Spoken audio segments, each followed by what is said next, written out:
আসসালামু আলাইকুম, learn with Nahid channel আপনাদের সকলকে স্বাগতম। আজকে HTML সিরিজের পার্ট 17 এ আমরা দেখতে চলেছি HTML এ ফ্যাব আইকন কিভাবে কাজ করে। তো চলুন কথা না বাড়িয়ে ভিডিওটি শুরু করা যাক। আমি এখানে কোড এডিটর হিসেবে VS কোডটাকে ওপেন করে নিয়েছি এবং বাম সাইডে আমাদের আগের যতগুলো ক্লাস ছিল সবগুলো ক্লাসের ফাইল এবং ফোল্ডার আছে। তো আজকে যেহেতু পার্ট 17, আমি এইখানে পার্ট 17 এর জন্য একটি ফোল্ডার ক্রিয়েট করে নিচ্ছি। পার্ট 17 এর জন্য একটি ফোল্ডার ক্রিয়েট করে নেওয়ার পর এবার এর মধ্যে আমি index.html বলে একটি ফাইল ক্রিয়েট করে নিচ্ছি। এইবার এই index.html ফাইলের মধ্যে আমি আমাদের যে HTML এর বেসিক স্ট্রাকচারটা আছে সেটাকে একটু নিয়ে আসি। নিয়ে আসার পর এইখানে আমি আমাদের টাইটেলের মধ্যে আজকে যেহেতু পার্ট 17, আমি এইখানে লিখে দিই পার্ট 17। লেখার পর আমি এইখানে একটি জাস্ট h1 নিয়ে আসলাম এবং এর মধ্যে আমি হ্যালো ওয়ার্ল্ড লেখাটাকে লিখে দিই। আর এইখানে আমি একটা প্যারাগ্রাফ ট্যাগ নিয়ে এর মধ্যে আমি লরেমের 50টা ওয়ার্ড। এইবার আমি যদি রাইট ক্লিক দিয়ে একটু ওপেন উইথ লাইভ সার্ভার এটাকে ওপেন করে নিই, ওপেন করলে আমরা এখানে নর্মালি আমাদের একটা ওয়েব পেজ দেখতে পাচ্ছি। তো আজকের এই ভিডিওতে এবার আমরা দেখব যে ফ্যাব আইকনটা কিভাবে HTML এ কাজ করে। আমি যদি এইখান থেকে একটু আমাদের যে ফেসবুক আছে ফেসবুকের ওয়েবসাইটটাতে যাই, ফেসবুকের ওয়েবসাইটটাতে গেলে আমি এইখানে দেখেন একটু আমার কার্সরটা ভালো করে আপনারা লক্ষ্য করেন।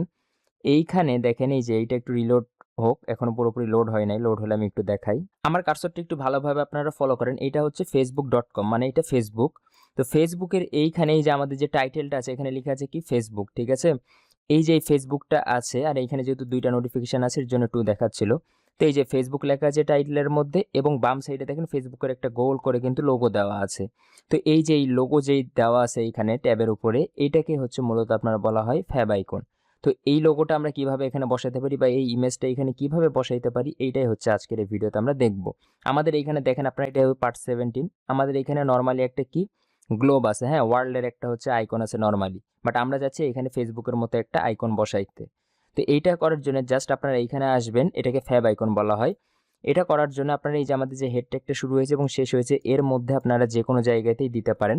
তো আমি এইখানে একটা কাজ করব, এই নিচে দিয়ে দিচ্ছি। এখানে হেডের মধ্যে কিন্তু দেখেন হেড শুরু হয়েছে এবং হেড শেষ হয়েছে, এর মধ্যে দিতে হবে।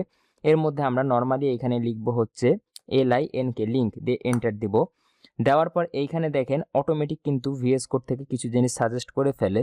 তো যার কারণে এখানে রিল বলে একটা অ্যাট্রিবিউট দিয়েছে, মানে রিলেশন, আর একটা HREF দিয়েছে। আমি আশা করি আপনারা এতদিনে জানেন যে HREF এর কাজটা কি, এই অ্যাট্রিবিউটের কাজটা। তো REL যেটা, এটাও কিন্তু আমরা CSS যখন এক্সটার্নাল CSS দেখাইছিলাম আপনাদেরকে, তখন এইখানে কিন্তু এই যে স্টাইল শিট লেখা থাকতো, হ্যাঁ, রিলেশন হবে স্টাইল শিটের সাথে, এটা হচ্ছে এক্সটার্নাল CSS এ কানেক্ট করার জন্য। বাট আমরা যেহেতু আজকে ফ্যাব আইকন বসাবো, তো ফ্যাব আইকনের জন্য এইখানে রিলেশনের মধ্যে আমাদেরকে স্টাইল শিটটা সরায় দিয়ে এখানে লিখতে হবে জাস্ট নর্মালি আইকন, যে আমরা একটা আইকন দেখাইতে চাচ্ছি, রিলেশন হবে আইকনের সাথে। আর এবার HREF এর মধ্যে আমাদেরকে বলে দিতে হবে যে আমাদের ছবিটা আমাদের ফাইল ফোল্ডারের মধ্যে কোন জায়গাতে আছে। তো আমার এইখানে কোনো আপাতত ছবি নাই, আমি ছবিটা একটু গুগল থেকে ডাউনলোড করে নিয়ে এসে আবার ভিডিওটা কন্টিনিউ করছি। আমি গুগল থেকে অলরেডি আইকনটাকে ডাউনলোড করে নিয়ে এসেছি। তো আইকনটাকে ডাউনলোড করে নিয়ে আসার পর এইখানে আমাদের যে HTML ফেবিকন বলে একটি ফোল্ডার আছে এবং এই ফোল্ডারের মধ্যে আমি ইমেজেস বলে একটি ফোল্ডার ক্রিয়েট করেছি এবং এই ইমেজেস বলে ফোল্ডারটার মধ্যে আমি এই যে fblogo.jpg বলে একটা লোগো ডাউনলোড করে নিয়েছি।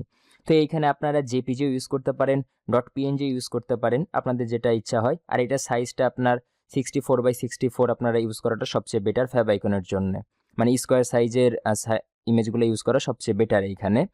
তো এইখানে এবার আমি কি করব, দেখেন এইখানে আসার পরে এই যে আমাদের HREF আছে এর মধ্যে আমাকে এখন বলে দিতে হবে যে আমি কোন ইমেজটা দেখাতে যাচ্ছি বা কোন আইকনটা দেখাতে যাচ্ছি। তো আমার এখানে ইমেজটা আছে কোথায়, ইমেজেস ফোল্ডারের মধ্যে। তাহলে ডট দিয়ে স্ল্যাশ দিব, দিয়ে এই যে ইমেজেস বলে যে ফোল্ডারটা আছে এর মধ্যে যাব। যাওয়ার পরে এই ফোল্ডারের মধ্যে আমার একটাই এখন ছবি আছে বা আইকন আছে, সেটা হচ্ছে fblogo.jpg, এটাকে একটু দিয়ে দেই। দেওয়ার পর Ctrl+S দিয়ে সেভ দেওয়ার পর আমি যদি একটু আমাদের প্রিভিউতে যাই, গেলে এই যে দেখেন দেখতে পাচ্ছেন এখানে আমাদের আগে কি ছিল, কার্সরটা ভালোভাবে ফলো করেন। এখানে আমাদের একটি গ্লোবের আইকন ছিল, পৃথিবীর আইকন ছিল, ওয়ার্ল্ডের আইকন ছিল। সেই আইকনটা এখন চেঞ্জ হয়ে আমার এই ফেসবুকের কিন্তু লোগোটা চলে আসছে। আমার এইটা জেপিজি ইমেজ, মানে পিছনে কিন্তু একটা সাদা কালারের ব্যাকগ্রাউন্ড আছে যার কারণে এইরকম লাগছে দেখতে। আর ফেসবুক অরিজিনালি যেটা ইউজ করে সেটা হচ্ছে পিএনজি ইমেজ, যার কারণে পিছে কোনো সাদা আপনারা ব্যাকগ্রাউন্ড দেখতে পান না। তো এইটা যখন আপনারা ওয়েবসাইট কোনো ক্লায়েন্টের বানাবেন তখন ডিজাইনাররাই আপনাকে এরকম ফ্যাব আইকন তারা ডিজাইন করে দিয়ে দিবে। আপনি জাস্ট এইখানে ওয়েবসাইটে আসার পরে এইটা এই লিঙ্ক ট্যাগটা ইউজ করার পর রিলেশন আইকন দিবেন, তারপর HREF এর মধ্যে ইমেজটাকে ধরায় দিলে আপনাদের অটোমেটিক কিন্তু এখানে চলে আসবে এটা। হ্যাঁ, এটা সাইজ সুইজ আপনাদের এত করার দরকার নাই।